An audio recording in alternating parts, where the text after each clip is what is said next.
Ngayon. Ay, naku, may blind item ako. Ay, eto.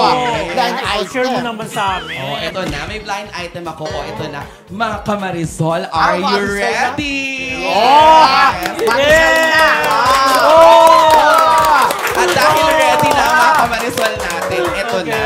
Kasi inaabangan nila kasi yung blind item ko kasi hindi gawa-gawa.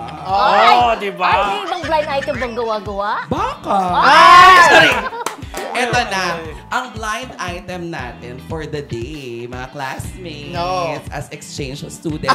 Sino itong, ayan, considered as, sa network naman na yan, considered as prime actress din naman siya. Hindi rin naman siya totally nababakante talaga. Okay. Supposedly, meron siyang gagawing project. Oo.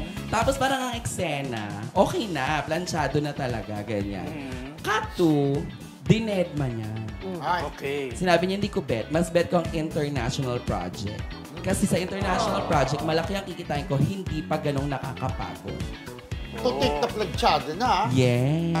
So ngayon, hindi siya pinalitan eh. Parang inurong yung mga cast. Okay. Parang ganun. Inurong na, oh, ikaw na to. Pero iba na yung kwento ng very, very ganon. Ano yung kapamilya o kapuso? Canet 25. Meron ba silang ano? Wala pa naman, di ba? Hindi, depende. Basta ganon. Hindi ko alam kung saan. Hindi ko alam kung sa kapamilya o sa kapuso. Pero ang clue, eto na. So, hindi ko naman siya consider as Ate Chon. Mali ko ba kung talagang... Pero hindi naman kasi siya nangangailangan kasi maraming pera to. Hindi siya nangangailangan. Ano siya? May jowa. May jowa. May jowa. May jowa rin siya. Ang pangalan ay... May jowa rin siya na artista. Tapos, yung jowang artista na yon ay... Huwag na tayo magbigay dito sa jowang artista. Tapos, etong si artistang ito ay... parang hindi masyado... Kahit prime siya, pero hindi siya yung putok na putok. Walang putok. Hindi siya talaga masyadong pero prime siya, ha? Hindi siya ganun ka, talaga. May kaapelido rin to na mga matatagal na sa showbiz. Ay! Given na, yun na. Ayun na. Matagal sa showbiz. Basta mga matatagal na sa showbiz, marami silang mga ganung apelido. Ganon. Ganon. Okay na yung project bago ayaw niya. Ayaw niya kasi nga, may international project daw siya. So, napapagod daw siya pag dito. So, parang sabi niya, ayoko muna yan, mas malaki kikitain. Pero hintayin siya. Hindi na siya inintay. Ay, tama Nag-start lang. na. Yung international project niya, pelikula ba yun?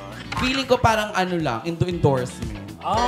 Ganon. Kasi May asawa na ba itong girl na to? Pa. Kasi parang ang peg niya nga, parang bet niya ata, parang maging pating niya, kagaya kay Heart Evangelista, ganon. Pasyon.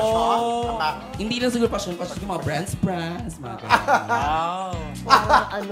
Hindi ba yung iniisip ko? Yes. Apelido. Anong hashtag niya? Matagal na.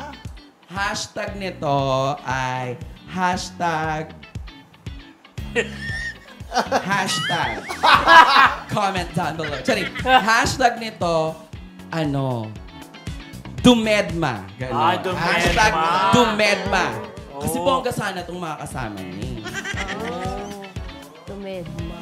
Sino kaya? Dumedma. Kilala ang apelido. Kasi mo, naka-plancha na, biglang last Nagusot? minute, ayaw niya na. Correct. Alam mo, kinausap nga ako dyan ng isa sa mga bide, gagawin sana akong best friend. Ay! Sayang, pati ko ba nawala? Hindi ako nawala, hindi ata natuloy kasi parang, yung kontrata kasi ongoing pa. Best friend nung nag-inarte. Hindi na nag-inerte. Yung Nung isa sa, bida. bonggang bida. Oo. Ay, bongga. Kinausap ako, sabi, friend, di ba lumalabas ka na ng GMA? So Jamie yan! Si Jenny yan! Ano kayo bagong... Ay, mababalta naman niya kung sino din natuloy Di pa tapos. meron Siya ka pa. TV5, di ba? Kasi di ba may kusina ni Mamang din ako? Ay, sabi mo, Jenny mo, hindi Jenny yun. teka. Jenny, cha! Hindi ko alam. Pero hindi pa pinupromote yung project na yan. Wala Ginagawa pa. pa lang. Ipopromote Alam mo pa na. lang. Mamaya. Mamaya, Sabihin ko sa ibulong mo. inyo. Ikaw lang Ay, magbulong sa amin, friend, di ba? Talaga? Pero ikaw naging best friend mo ba? Di ba naging best friend mo na si Angelica? Ibulong mo nga. Yes. Ibulong mo nga sa Ayun na. akin. Kaya may label nagbosa- ka eh. Oo nga. Hindi talaga siya, talagang bonggang-bonggang kasikatan Diba? talaga. Pero yun ang Sikat pa rin? reason. Yun ang Oo. reason niya.